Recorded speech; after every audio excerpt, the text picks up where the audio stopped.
ನಮಸ್ಕಾರ ರೀ ನಮ್ಮ ಉತ್ತರ ಕರ್ನಾಟಕ ಮಂದಿಗೆ ಎಲ್ಲರಿಗೂ ನಾವಿವತ್ತು ಏನು ಸ್ಪೆಷಲ್ ಮಾಡತ್ತೇವೆ ಅಂತಂದ್ರೆ ನಮ್ಮ ಉತ್ತರ ಕರ್ನಾಟಕ ಸ್ಪೆಷಲ್ ಹಸಿ ಕಡ್ಲೆಕಾಯಿಂದ ಏನೇನು ಮಾಡ್ಬೋದು ಅಂತ ನೋಡೋಣ ರೀ. ಫುಲ್ ಲಾಸ್ಟ್ವರೆಗೂ ನೋಡಿರಿ ನಮ್ಮ ವಿಡಿಯೋ. ಕಡ್ಲೆಕಾಯಿಂದ ಮತ್ತು ಇನ್ನೂ ಏನೇನೋ ಮಾಡೇವು ನಾವು, ಅಂದರೆ ಇನ್ನೂ ಏನೇನೋ ಅಂದ್ರೆ ಜಾಸ್ತಿ ಮಾಡಿಲ್ಲ. ಇನ್ನೊಂದು ಪಲ್ಯ ಹೆಂಗೆ ಮಾಡೋದು ಅಂತ ಹೇಳ್ಕೊಡೋಣ ರೀ.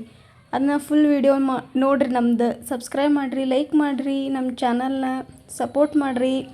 ನೆಕ್ಸ್ಟ್ ಇದಕ್ಕೆ ಬರ್ರಿ ಏನು ಮಾಡೋಣ ಅಂದ್ರೆ ಹಸಿ ಕಡ್ಲೆಕಾಯಿ ಎಲ್ಲ ಸ್ವಲ್ಪ ಗಿಡದಿಂದ ಹರ್ಕೊಂಡಿರ್ತೇವಲ್ಲ, ಹರ್ಕೊಂಡಾದ್ಮೇಲೆ ಸ್ವಲ್ಪ ಫ್ರೈ ಮಾಡಿ ಅಂದ್ರೆ ಹುರ್ಕೊಂಡು ಅದಕ್ಕೆ ಸ್ವಲ್ಪ ಎಣ್ಣೆ ಹಾಕಿ ಸ್ವಲ್ಪ ಹಾಕ್ಬೇಕು. ಮತ್ತು ಎಣ್ಣೆ ಸ್ವಲ್ಪ ಹಾಕಿ ಅದ್ರದ್ದು ರುಚಿಗೆ ತಕ್ಕಷ್ಟು ಉಪ್ಪನ್ನು ಹಾಕಿ ಇನ್ನೊಮ್ಮೆ ಫ್ರೈ ಮಾಡಿ ಚೆನ್ನಾಗಿ ಹುರ್ಕೊಂಡ್ಬಿಟ್ರೆ ರೆಡಿ ಆಯ್ತು ನೋಡಿರಿ.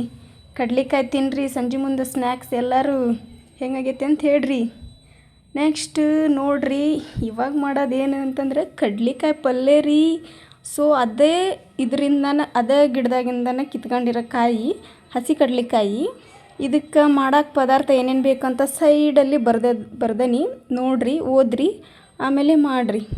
ಹೆಂಗಾಗೈತಿ ಅಂತ ಸ್ವಲ್ಪ ಹೇಳ್ರಿ. ನಮಗೂ ಕಾಮನ್ನಾಗಿ ಒಂದು ಬಾಳೆ ತೊಗೊಳೋದು, ಅದಕ್ಕೆ ಎಣ್ಣೆ ಹಾಕೋದು, ಅದೆಲ್ಲ ಚಟ್ಪಟ್ ಅಂತಂದು ಸಾಸಿವೆ ಜೀರಿಗೆ ಹಾಕಿ ಎಲ್ಲ ಚಟ್ಪಟ್ ಅಂದಾದಮೇಲೆ ಅದಕ್ಕೆ ಕಾಮನ್ನಾಗಿ ಸ್ವಲ್ಪ ಮೊದಲಿಗೆ ಟೊಮೊಟೊ ಹಾಕಿ ಫ್ರೈ ಮಾಡ್ಕೊಂಡ್ರಿ. ಯಾಕಂದ್ರೆ ಟೊಮೊಟೊ ಸ್ವಲ್ಪ ಇದು ಇರ್ತೈತಲ್ಲ, ಸಿಪ್ಪಿ ದಪ್ಪ ಇರ್ತೈತಿ. ಸ್ವಲ್ಪ ಬೇಗ ಫ್ರೈ ಆಗಲಿ ಅಂತ ಹೇಳಿ ಟೊಮೊಟೊನ ಫ್ರೈ ಮಾಡ್ತೇವೆ. ಟೊಮೊಟೊ ಫ್ರೈ ಆದಮೇಲೆ ಕಾಮನ್ನಾಗಿ ಬೆಳ್ಳುಳ್ಳಿ, ಈರುಳ್ಳಿ, ನೆಕ್ಸ್ಟ್ ಮೆಣಸಿನ್ಕಾಯಿ ಅವನ್ನೂ ಎಲ್ಲ ಹಾಕ್ಯಂಡು ಫ್ರೈ ಮಾಡ್ಕೊಳ್ರಿ. ಫ್ರೈ ಮಾಡ್ಕೊಂಡು ಆದಮೇಲೆ ನೀವೇನು ಕಡ್ಲೆಕಾಯಿ ಚೆನ್ನಾಗಿ ತೊಳೆದಿರ್ತೀರಲ್ಲ ಆ ಕಡ್ಲೆಕಾಯಿನ ಹಾಕ್ಕೊಳ್ರಿ. ಏನಪ್ಪ ಅಂತಂದ್ರೆ ರೈತರಿದ್ರೆ ಹೊಲದಾಗಿಂದ ತೊಗೊಂಬಂದು ಈ ಥರ ಮಾಡ್ಕೊಂಡು ತಿನ್ಬೋದು.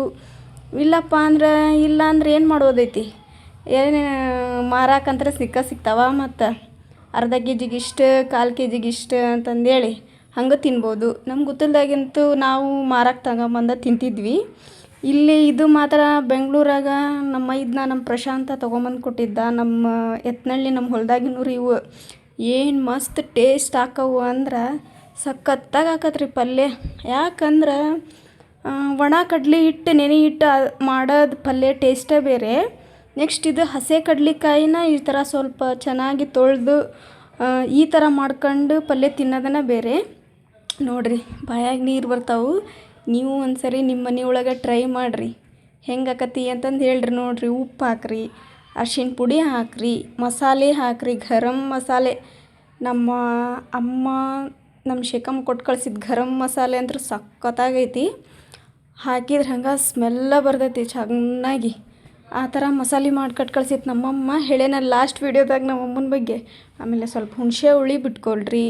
ಹುಣಸೆ ಹುಳಿ ಬಿಟ್ಕೊಂಡ್ರೆ ನೀವು ಸ್ವಲ್ಪ ಲೇಟಾಗಿ ತಿಂದರೂ ಏನೂ ಆಗಲ್ಲ, ಅದು ಕೆಡಲ್ಲ. ನೆಕ್ಸ್ಟ್ ಡೇ ತಿಂದರೂ ಏನೂ ಕೆಡಲ್ಲ ಅದು. ಹಂಗಂತಂದು ಹೇಳಿ ಹುಣಸೆ ಹುಳಿ ಹಾಕ್ತಾರೆ. ಆಮೇಲೆ ಟೇಸ್ಟು ಬರ್ತೈತಿ ಹುಳಿ ಹಾಕಿದ್ರೆ.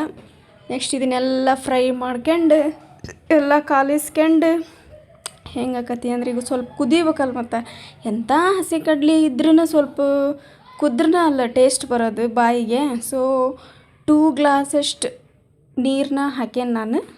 ನೋಡ್ರಿ ಹೆಂಗೆ ಕುದಿಯತ್ತದ, ಪಳ್ಳ ರೆಡಿ ಆಯ್ತು ನೋಡಿರಿ. ಆಮೇಲೆ ಎಲ್ಲ ಆದಮೇಲೆ ಲಾಸ್ಟಿಗೆ ಹಾಕ್ರಿ ಗುರಾ ಪುಡಿ. ಯಾಕಂದ್ರೆ ಗುರಾ ಪುಡಿ ಮೊದಲೇ ಹಾಕಿಬಿಟ್ರೆ ಹೊತ್ತಿ ಬಿಡ್ತೈತೆ ಅದು. ಸೊ ಅದಕ್ಕೆ ಟೇಸ್ಟ್ ಬರ್ಬೇಕಂದ್ರೆ ಗುರಾ ಪುಡಿ ಲಾಸ್ಟ್ ಹಾಕ್ರಿ. ಹೆಂಗಾಗೈತಿ, ಹೆಂಗೆ ನೀವು ಟ್ರೈ ಮಾಡಿರಿ ನಿಮ್ಮ ಮನೆ ಒಳಗೆ ಹೆಂಗಾಗೈತಿ ಅಂತ ಸ್ವಲ್ಪ ಕಮೆಂಟ್ ಮಾಡಿರಿ. ನಮಗೂ ನಮ್ಮ ಚಾನಲ್ನ ಸಪೋರ್ಟ್ ಮಾಡಿ ಗಾಯ್ಸ್. Thank you.